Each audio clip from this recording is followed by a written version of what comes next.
Why divorce feels like death and how to survive it. This is the psychology of divorce recovery. Let's begin. Part 1. Divorce is not the end of your story. Let me start with what matters most. Divorce is not the end of your story, even if it feels exactly like that right now. When we enter a marriage, we build a shared identity. We is more than just a legal status. It's an entire system of meaning, roles, habits, and dreams. And divorce tears that system apart. You're not just losing a person, you're losing an entire world. But here's what's crucial to understand. In many cases, divorce is the visible ending of problems that have existed for a long time. That's why it fell apart. Psychologically, divorce is an identity crisis. And every crisis contains two elements: danger and opportunity. The danger is losing yourself in the pain and getting stuck in the role of a victim. The opportunity is meeting your true self without the mask of a spouse and building a life rooted in your actual needs. Divorce is not the death of your story. It's the painful birth of a new chapter you haven't learned to read yet. And here's someone who lived exactly that. Sarah, 38. After 12 years of marriage, put it this way: for the first few months, I felt like I had died. And then I realized it wasn't me who died.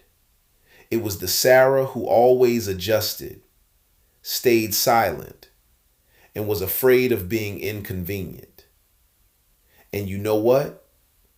I don't miss her. Maybe you recognize something in her words. Maybe you don't. And that's okay too. But I want to leave you with something practical. A small exercise that can help you begin to see your situation more clearly.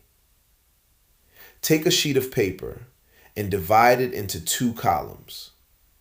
On the left, what has ended. On the right, what is now possible. Fill both honestly, in private. The left column is your acknowledgement of loss.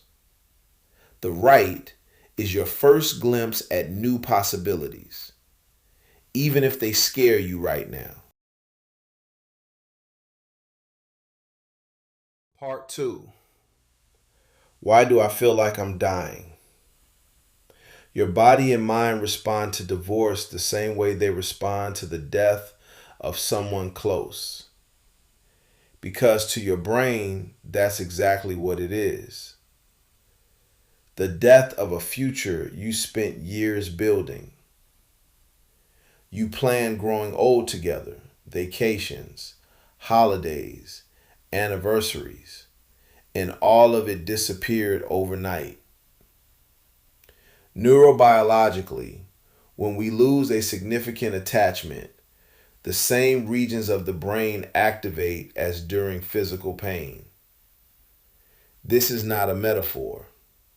You are literally sick with divorce. Cortisol is through the roof. Sleep is disrupted. Your appetite is gone.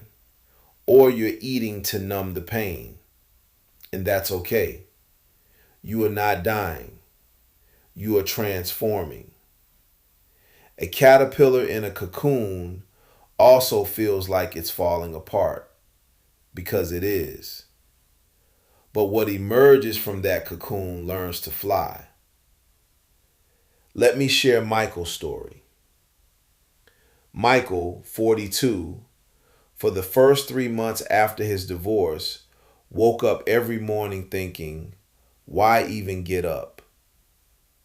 For 15 years, he had been Jennifer's husband. That was his identity. Then suddenly he was just Michael. And that Michael felt like a blank, empty space. Only after 6 months did he stop feeling emptiness and start feeling space. Space he could fill with whatever he chose. If Michael's story sounds familiar, this next technique is for you. And honestly, it's for everyone in this moment. When a wave of pain hits, stop. Name 5 things you can see, 4 things you can touch, 3 sounds you can hear, 2 smells, 1 taste. This isn't positive thinking. It's an anchor back to reality.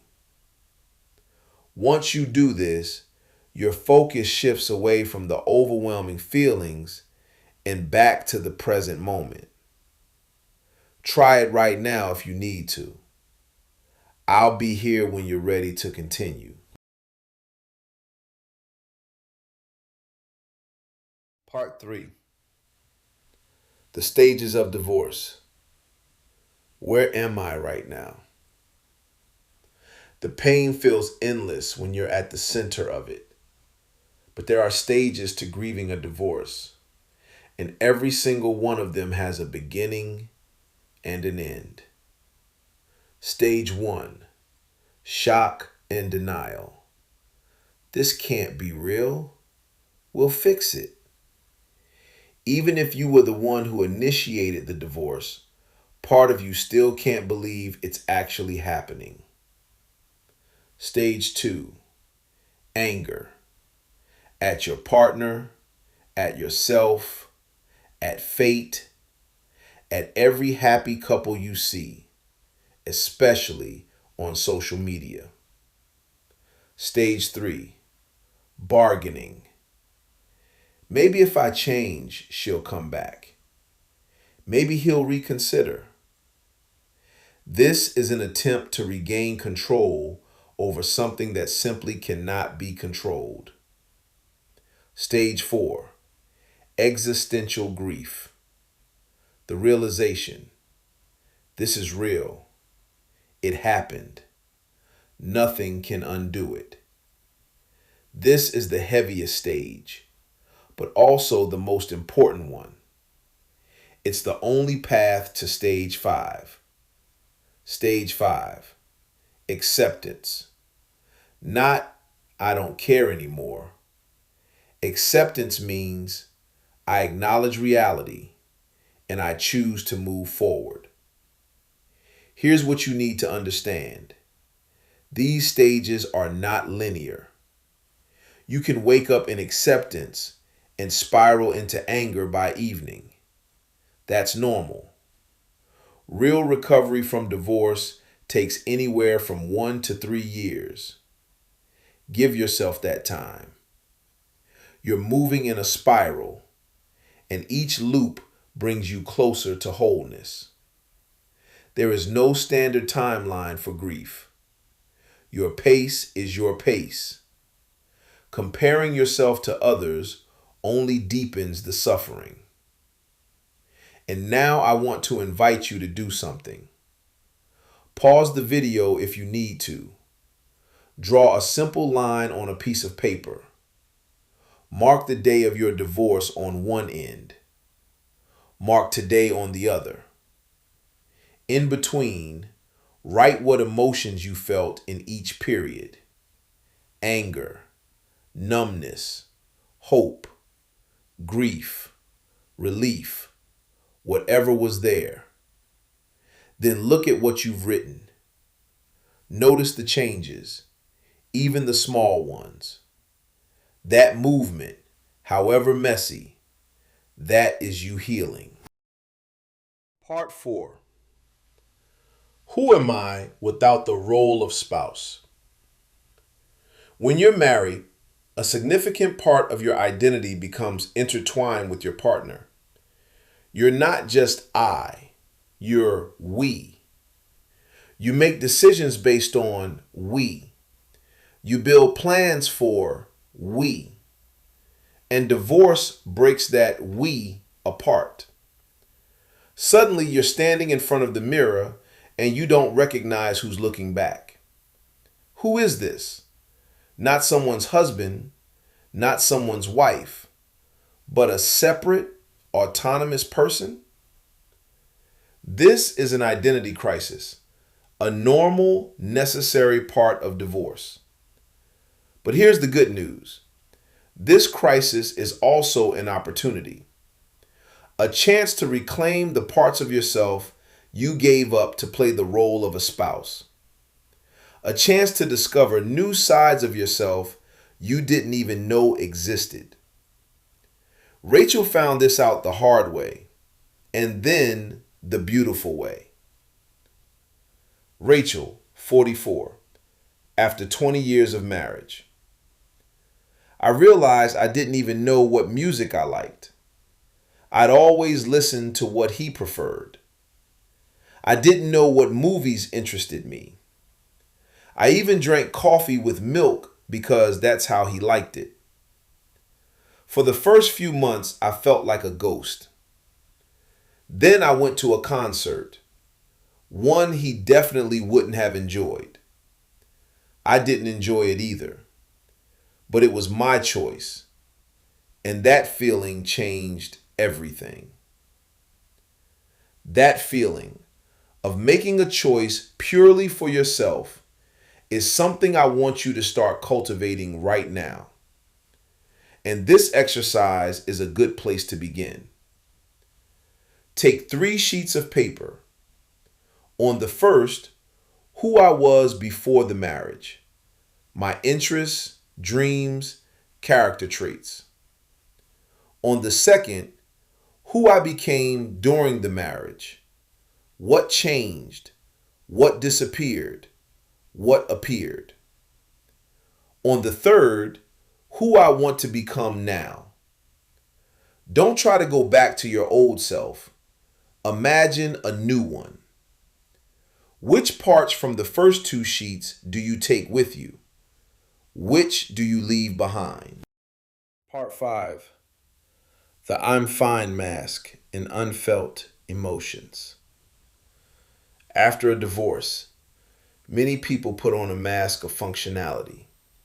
I'm managing. Life goes on. Everything's fine. This mask serves a purpose. It helps you go to work, take care of the kids, and not fall apart in public. But if you wear it too long, it fuses to your face, and you forget what's underneath. Emotions that are never given permission to exist don't disappear. They go into the body as pain, insomnia, illness, or they go into behavior as addiction, lashing out at loved ones, self-destruction. Beneath that mask lives an entire world.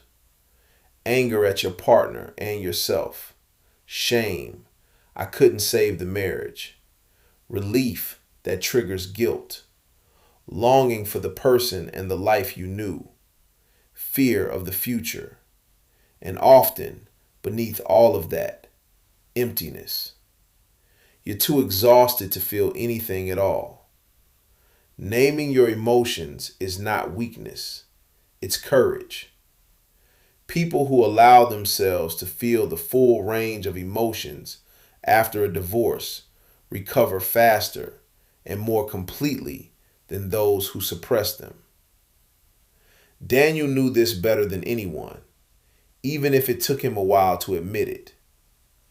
Daniel, 39. Everyone told him, "Good job, you're holding it together."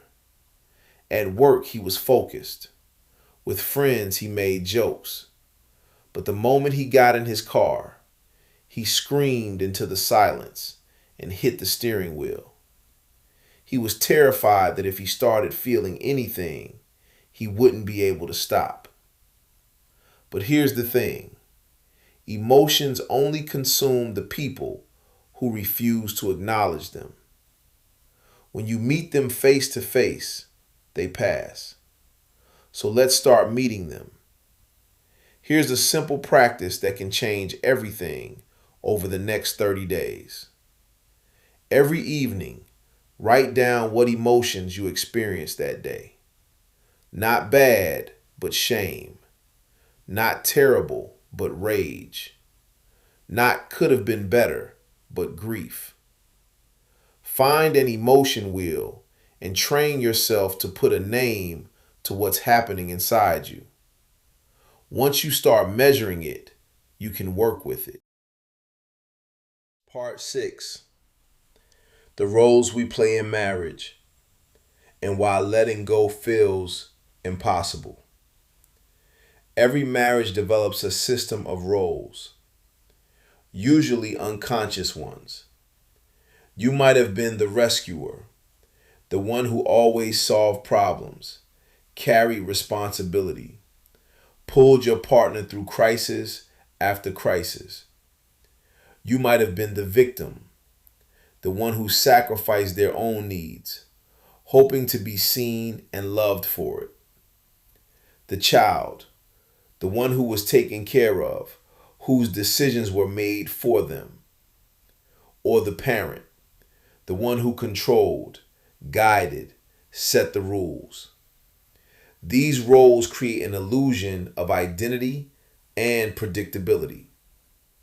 You don't think, I'm playing a role, you become it. And divorce strips that role away. If there's no one to rescue, how do you be a rescuer? If there's no one to sacrifice for, what's the point of the suffering? You don't just lose your partner. You lose your familiar way of receiving love. Why is letting go of the role so terrifying? Because behind it are childhood wounds. The rescuer learned as a child that love only came through being useful. The victim learned that love came through suffering. The child learned that love came through helplessness. The parent learned that love came through control. Amanda's story makes this painfully clear. Amanda, 41. My husband was an artist. I was the breadwinner, the organizer, the one who held everything together.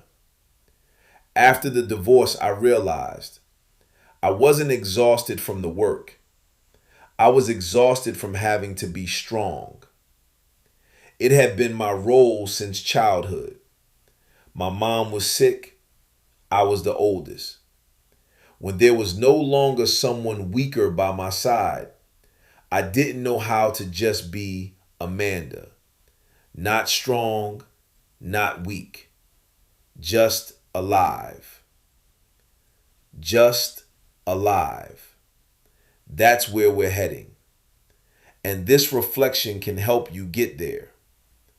The role is not you. It's a survival strategy you developed to feel loved and needed. You are bigger than any role. But to feel that, you have to let it go and spend time in the emptiness. It's frightening, but it's temporary. Here is your exercise for this chapter. Take 2 chairs. Sit in the first one as the role you played in your marriage. The rescuer, the victim, the child, or the parent. Speak out loud from that role. My job was to. I received love by. Then move to the second chair. This is you without the role. Ask yourself, what do I feel here? What do I want? Not what the role wants. Who am I when no one needs anything from me? If 2 chairs feel like too much, just write it. 1 page as the role, One page as yourself. Part 7. The body keeps the score. Where does your pain live? Divorce is not only a psychological trauma, it's a physical one. Your body responds to the loss of attachment as a threat to survival. Chronically elevated cortisol, disrupted sleep, a weakened immune system. These are all physiological consequences of divorce-related stress. People going through divorce get sick more often, experience flare-ups of chronic conditions, and face higher risks of cardiovascular problems. Emotions that aren't consciously processed settle into the body. Suppressed anger lives in the jaw and shoulders. Grief lives in the chest as heaviness, tightness, shallow breathing. Fear lives in the stomach as cramps and digestive issues. Shame lives in the neck and back as a slouch, a desire to become smaller, to disappear. These are not metaphors. These are real physical manifestations of unfelt emotions. Laura discovered this connection in the most unexpected way. Laura, 37. After her divorce, she started getting migraines. Doctors found no physical cause. She asked herself, where in my body do I feel the divorce? And she noticed it in her chest, a weight like something pressing down. She began working with her breath, allowed herself to cry, allowed her body to feel.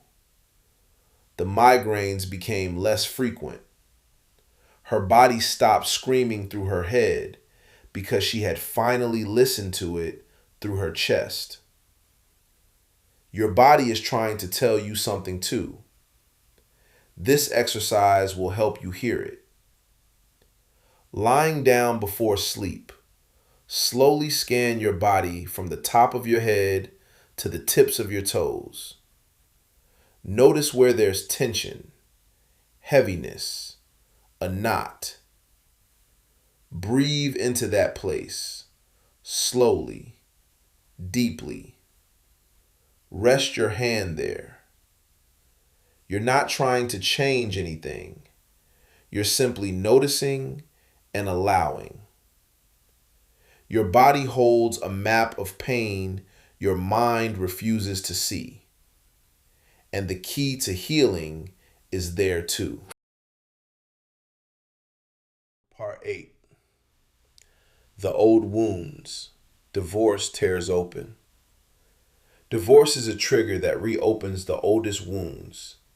The fear of being abandoned. The feeling of not being enough. The belief that you can't be loved as you truly are. We often unconsciously choose partners who activate our childhood wounds, hoping to heal them through the relationship. If you grew up feeling like you weren't good enough, you may gravitate towards someone critical, hoping to finally prove you deserve love. If you were abandoned, you may choose someone emotionally unavailable, hoping that this time you can make them stay. And when that marriage falls apart, the childhood wound reopens with new force. Divorce confirms the oldest belief. See, I knew it. I was never lovable.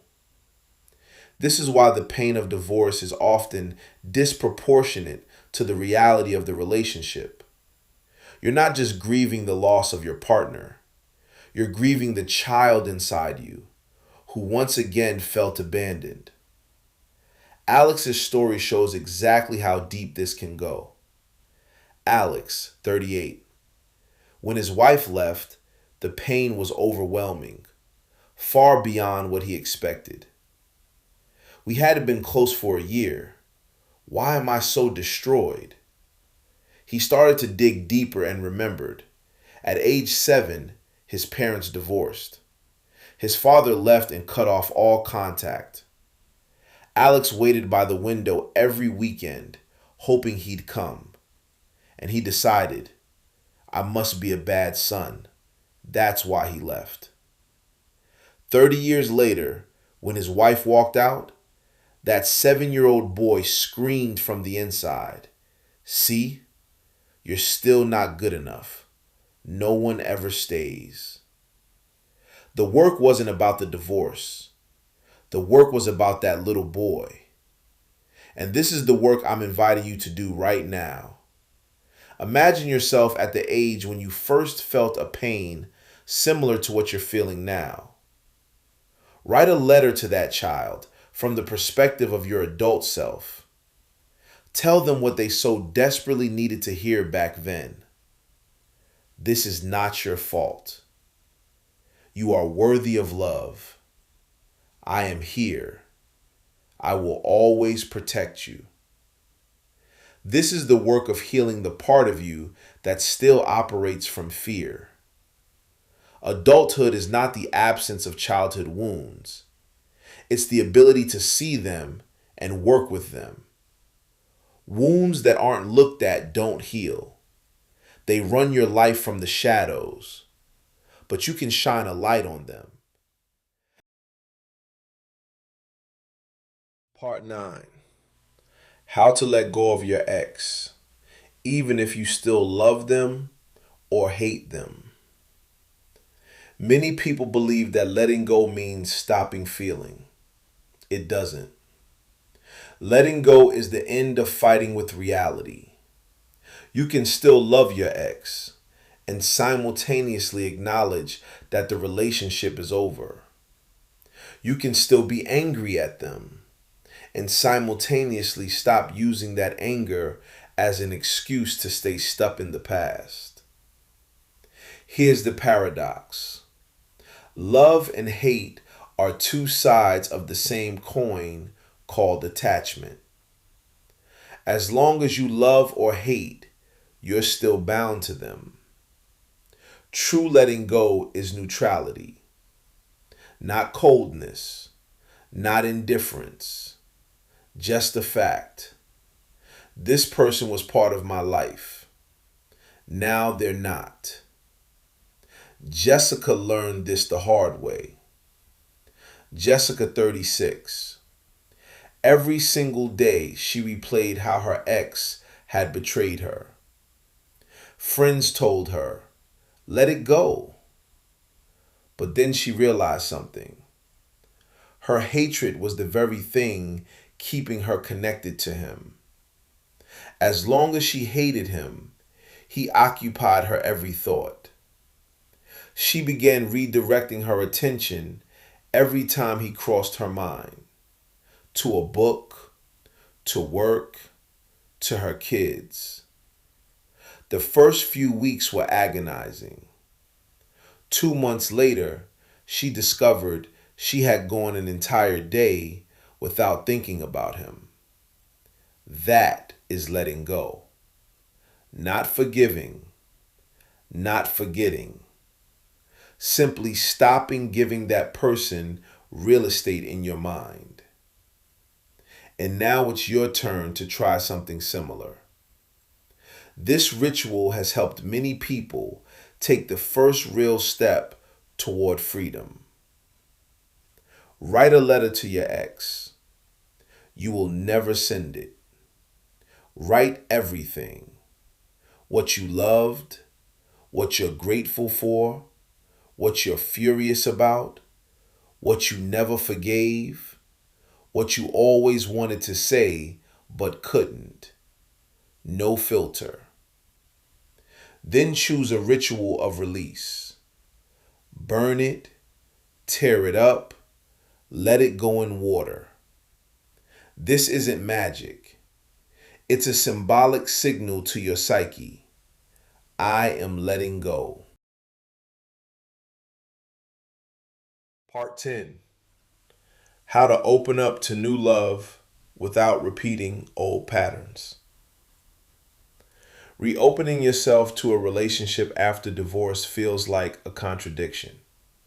On one side, you miss closeness, touch, feeling wanted.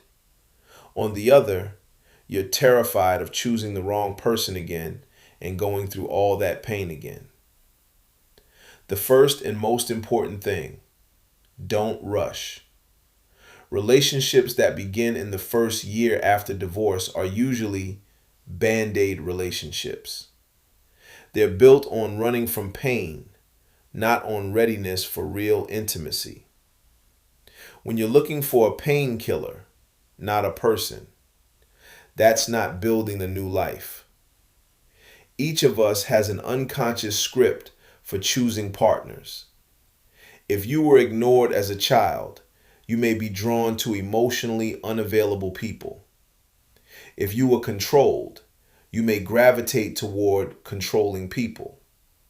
If you were the family rescuer, you may look for someone to save. It's essential to recognize your own pattern. Ask yourself, what did my previous partners have in common? What role did I play? What red flags did I ignore? And remember, new relationships begin with your relationship to yourself. No partner can do your healing for you. They can only walk beside you while you heal yourself. Healthy relationships need passion and chemistry, but they are built on something deeper: shared values, mutual respect, and the ability to communicate honestly. The question isn't whether your partner is perfect. The question is whether they are willing to do the work, to truly see you, and to grow alongside you, and whether you are willing to do the same. Before you open yourself to someone new, take time to answer these 5 questions in writing. What did my previous partners have in common? What role did I play in those relationships? What red flags did I ignore, and why? What are my non-negotiable values in a relationship? And finally, what wounds from my past might be activated in new relationships? This is not a test, it's a compass. The more honest your answers, the clearer your path forward. Part 11. Who am I becoming? You've been through the shop, the anger, the letting go. You've mourned your losses, faced your childhood wounds, learned to take care of yourself. You are no longer the same person you were at the beginning of this. You have transformed. You can come out of divorce as a victim, someone who stays forever in the story of, I was betrayed. You can come out as a cynic. Love doesn't exist. No one can be trusted. Or you can come out as someone who walked through fire, got burned, but didn't burn down. Someone who learned to tell illusions from reality, masks from faces, their own needs from the expectations of others. This new version of you is not a return to who you were before the marriage. You can't go back. This is integration. You take the experience of the marriage, the good and the bad. You take the lessons of the divorce. You take the knowledge about yourself that you earned through pain, and you build a new identity from all of it. This version of you is stronger, not because it doesn't fear pain, but because it knows pain can be survived and grown through. Wiser. You paid for that wisdom in blood. Freer, because you no longer cling to illusions for the sake of comfort and predictability. The pain doesn't disappear completely. There will be setbacks. One song, one smell, one date on the calendar, and you're at the bottom again. That's not failure. That's a wave of memory. You didn't go back to the beginning. You felt an echo of the past. In those moments, don't text your ex. Don't make drastic decisions. Don't tear down what you've built. Use the grounding technique. Return to your body, here, right now. And know this: one real sign of progress is when you come across a photo of your ex and feel neither a surge of love nor a wave of hatred. Just a fact. This person was part of my life. Pain finds meaning, and meaning makes any suffering bearable. Before we close, I want to leave you with one final exercise, and I hope you actually do it. Write a letter to yourself from the future. Imagine 5 years have passed. You've healed. You've built a new life. You've become who you wanted to be. Write a letter from that future self to you right now. Describe who you've become, which lessons turned out to be the most valuable, what you're grateful for. Reread this letter whenever you lose your direction. It's your compass. A seed that has sprouted cannot return to being a seed. A caterpillar that became a butterfly cannot return to the cocoon. On the other side of divorce, there is no emptiness. On the other side is you, your real self, whole, free. Go there.